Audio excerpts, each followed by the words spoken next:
Hello, welcome to Gaming Gain. My name is Muzz, and welcome to the start of Mental Health Mondays again. It's something that I done on my channel previously, and it's actually one of the reasons that I kind of wanted to start doing videos again.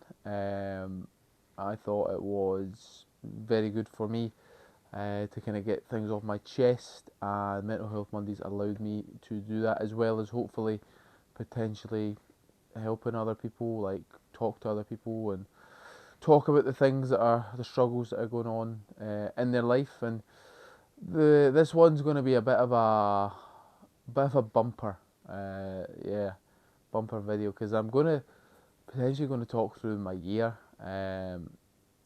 Like I made an Instagram post recently. I usually do like a September like progress picture on my Instagram, and I kind of talked in there about being a very enjoyable year in many regards, but also probably the toughest year I've had, as like just for various reasons that I am going to potentially cover. I have not decided if I'm going to cover them in this video. Just some of it is quite personal, some of it is um, it's not. It's been a tough year. We'll talk through the positives. One of the positives, like one of the reasons it's been so tough is because of just the workload. Like being a student, again, doing a 1 year course is a lot. You're cramming a lot in. You are, yeah, you're burnt out. You do feel the burnout, but it was worth it at the end. I qualified, and that's a great thing to kind of. I'm jumping about. I'm jumping about, to be honest, right? So basically, December last year, I broke up with my girlfriend of 5.5 years. Um, don't want to get into the kind of details of that, but with any breakup, there's always a big hole that's kind of left in your life, and it took me like a couple of month and a bit to kind of, I don't know, like not fill the hole, but like feel like it wasn't as big. And yeah, so that was kind of the start to the year. Like I'd been getting a lot of help from her, and yeah, to not have that help and to not have that someone like it's a long, long time, and yeah, so that's how we started the year, coming into like January, and then just kind of like working on my like working as a student, being a student, rather should I say, was draining emotionally, and like I was making an effort to try and get to the gym and keeping myself like focused on that, which I think helped me out a lot with regard to my mental health and the way I was feeling. Um, Unfortunately, yeah, my gran passed away. Um, it was a weird one because not a weird one, like she'd been ill for a while. She'd been like struggling, so we kind of knew it was happening. But I saw her on the Friday, and I don't know, something in me was like, oh, maybe I don't know. She I was feeding her like little. I was putting drops of water in her mouth, and she like grabbed me, and like it was a firm grip, and I was like, oh, maybe there's some a life in her yet. And unfortunately, the next day she passed, and I was due to go on to my final placement, which is the most important one. If you feel that, you need to like reset a placement in the following year. So I didn't want to do that.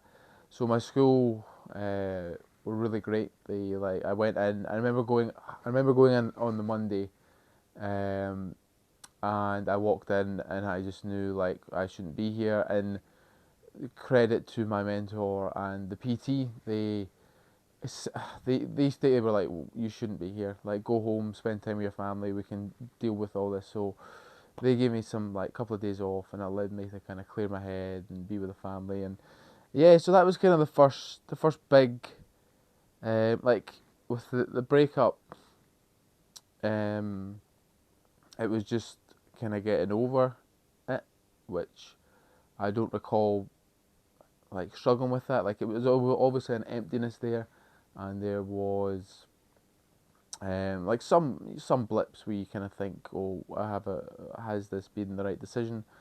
But then you get something like that where you can't do anything. You've just kind of got to like be there for the family and get through. And it's where I saw my dad cry for the first time. Like I was 29 when I saw my dad cry for the first time, and it took me aback.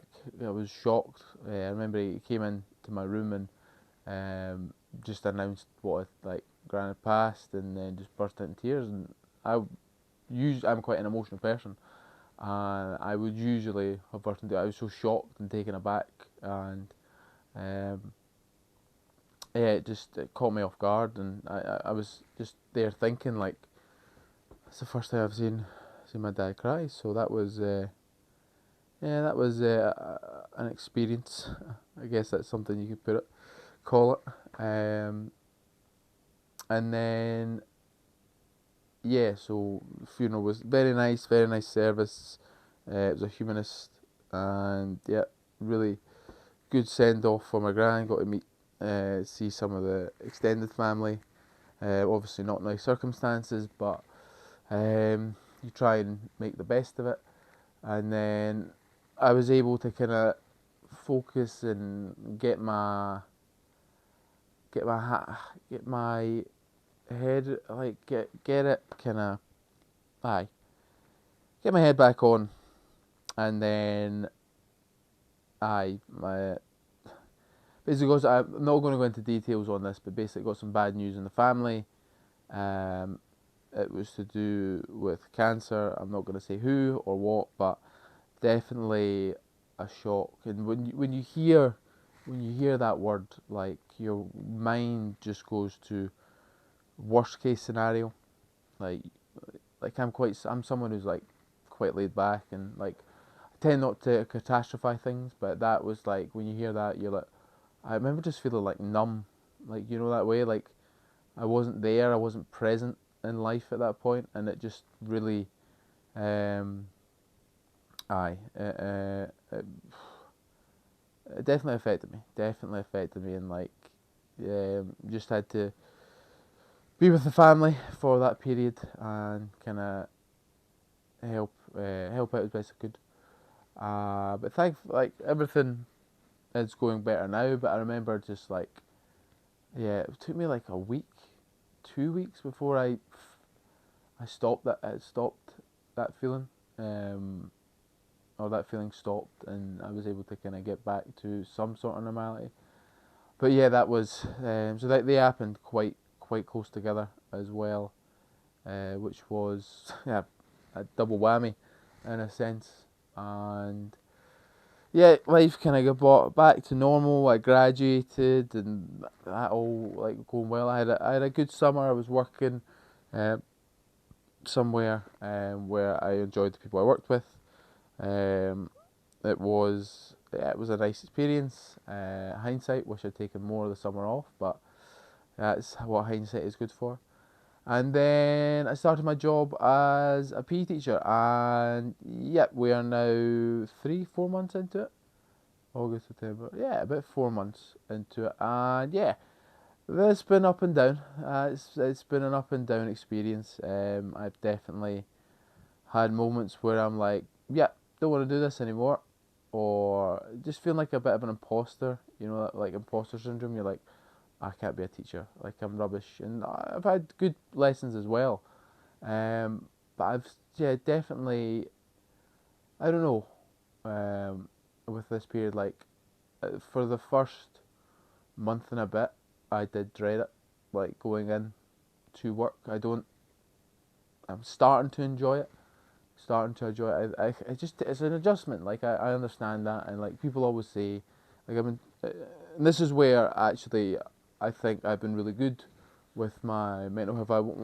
Probably should have mentioned that about like my gran and the cancer situation. Like I was talking to people. I was talking to people the whole time, like being with the family. Like I was open and honest with what was going on with my university and the people who I was on placement with, and then like my friends as well. I was telling them, and they've been really supportive and asking me how everything's going. So yeah, I'm quite happy with the way like I dealt with it. I was still going to the gym through all this, like just giving me that kind of just to clear my head, like give me something to focus on for an hour, 2 hours, just to like zone in and kind of zone out of what was going on. And yeah, I think that's the same with what I'm doing at the minute, teaching. Like I've got a new fitness goal that I'm going to do a video for, and I've been talking to the teachers in my school, talking to other teachers about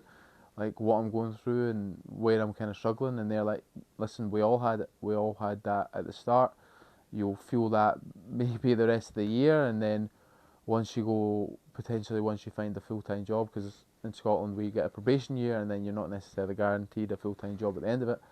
Uh, so yeah, it's been a year, but my point, I guess, this is what I think I kind of want to do with these videos is like it's made me feel better already, like getting these kind of things off my chest and talking about them with y'all. Like I think that is the best way to be for me, and I, I like I'm doing mental health stuff at my school, so I definitely want to kind of promote it on here as well, and like having this kind of platform can hopefully like get people to like it's still I don't know, like we've went through like COVID and mental health was so big, and we talk about it, but how many people actually, and I'm guilty for it as well, like definitely not talking about some things that have went on in my life to people and getting help when I needed it. uh, so yeah, that was a bit that was yeah that was good. It was I feel better. I feel good. I was nervous about making this video just because it has been a tough year, but I definitely feel like it has helped me, and as I say, hopefully it can inspire some other people to talk about their mental health. So that is Mental Health Mondays. I'm going to do one a month. I believe is what the format I had last time. I believe that is the best way to kind of allow me to kind of build up the not the confidence again, because I'm quite confident, but like just build up what my feelings are, where I'm at, and in my kind of life, and focus on like um, yeah, focus on like my channel is the content's whatever evolving, and I'm not quite sure what I'm going to cover, but definitely mental health is something that I want to do, even if it is just this kind of format where I just come on and I talk about my own personal experience. I hopefully that has some value to someone out there. But yeah, I guess that's it. I don't really know how to end a mental health Monday because my usual thing always feels a little bit like what's the word? I was thinking it was on the tip. Distasteful. Distasteful is the word. So I'll just say, yeah, if you are like struggling or you feel the need to like talk to someone, ask for help. People are willing to listen, and it does you the world of good. I truly believe to talk to someone about things. So hope you're all well. Bye bye.